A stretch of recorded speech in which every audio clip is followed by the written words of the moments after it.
Baik, selamat siang Pak. Ya, selamat siang. Eh, kita ketemu lagi ya. Hari ini saya akan melakukan observasi dengan Bapak Ya, di kelas mungkin. Nah, sebelum melaksanakan observasi Pak, kita lakukan percakapan praobservasi ya Pak ya. ya, Ada beberapa pertanyaan mungkin yang akan saya ajukan ke Bapak Pak ya. Kalau boleh tahu Pak, tujuan pembelajaran yang ingin Bapak munculkan di kelas itu seperti apa Pak? untuk tujuan pembelajarannya, jadi setelah mengikuti proses pembelajaran, peserta didik diharapkan dapat menyimpulkan ciri umum puisi rakyat berupa pantun, syair, dan gurindam pada teks yang dibaca atau didengar. Baik, Pak.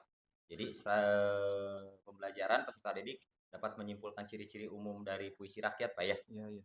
Nah, kemudian Pak, area pengembangan yang hendak Bapak capai itu seperti apa, Pak? Untuk areanya sendiri, jadi melalui kerjasama antar kelompok siswa dapat berelasi dengan baik, kemudian siswa diberikan lembar kerja sesuai dengan minat belajar siswa. Siswa mendapatkan penguatan mengenai pemahaman tentang ciri puisi rakyat. Di akhir pembelajaran, siswa mengerjakan lembar kerja serta berkelompok menunjukkan hasil kerjanya di depan kelas. Baik, baik, Pak ya. Nah, untuk area pengembangan itu sendiri, Pak, strategi apa yang Bapak persiapkan mungkin?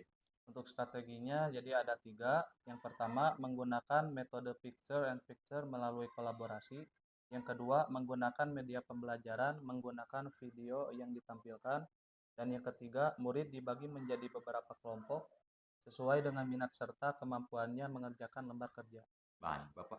Mungkin untuk pertanyaannya cukup sekian, Pak ya. Ya, ya, Nanti kita lihat observasi di kelas, Pak ya. ya, ya, Nanti kita ketemu lagi setelah observasi, kita ngobrol-ngobrol lagi, Pak ya. ya, siap. Baik, Pak. Selamat siang, Pak. Selamat siang, Pak.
Selamat siang, Pak.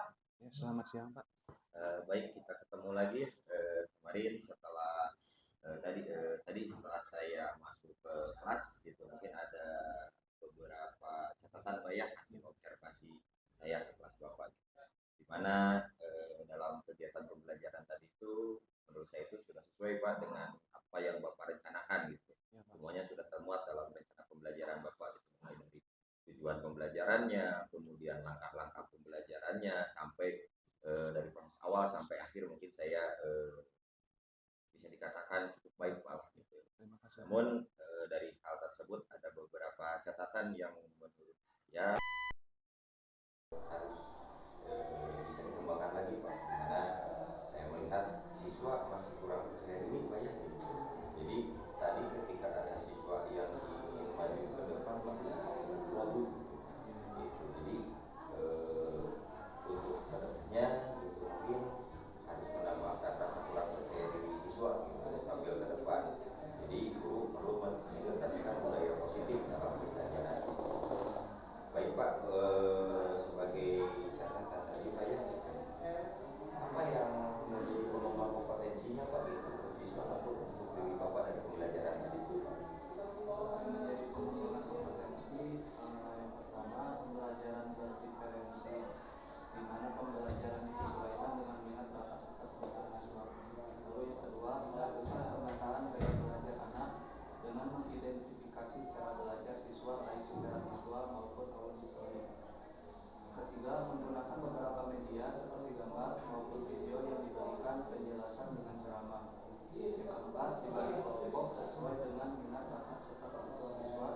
Kemudian merangsang anak untuk lebih kreatif serta komunikatif dalam metode pembelajaran. Dan yang terakhir, siswa menyampaikan hasil diskusi di depan kelas. Dari kegiatan ini, siswa bisa tumbuh mandiri serta percaya diri sesuai dengan kompetensi yang ingin saya kembangkan. Baik Pak, jadi yang ingin dikembangkan itu mungkin pembelajaran diferensiasinya Pak ya, pemetaan gaya belajar, kemudian medianya, bahkan sampai mungkin cara pengelompokan Pak ya. Nah terus Pak, apa yang ingin dikembangkan atau dipertahankan atau diperbaiki? Kira-kira Bapak yang ingin dipertahankan itu apa, yang diperbaikinya apa dalam proses pembelajaran tadi gitu Pak, yang Bapak sampaikan? Itu ada dua Pak ya. Yang pertama, tetap melakukan pembelajaran dengan menggunakan media pembelajaran yang beragam agar siswa tetap interaktif, fokus, serta tertarik dengan materi pembelajaran. Yang kedua, melakukan perbaikan pada kepercayaan diri siswa dengan memberikan dorongan serta motivasi. Jadi Pak ingin media pembelajarannya mungkin tetap Pak ya, terus ya kalau perbaikan tadi sama seperti catatan saya Pak ya, kepercayaan diri siswa gitu. Nah yang jadi pertanyaan saya Pak, bagaimana cara membuat siswa aktif gitu, lebih mandiri, menggali kepercayaan dirinya itu Pak? Kira-kira upaya yang akan Bapak lakukan itu seperti apa Pak? Upaya yang akan saya lakukan, melakukan serta menggunakan pembelajaran yang melibatkan siswa untuk tetap aktif dalam kelompok serta melakukan presentasi, melatih kemandirian serta kepercayaan diri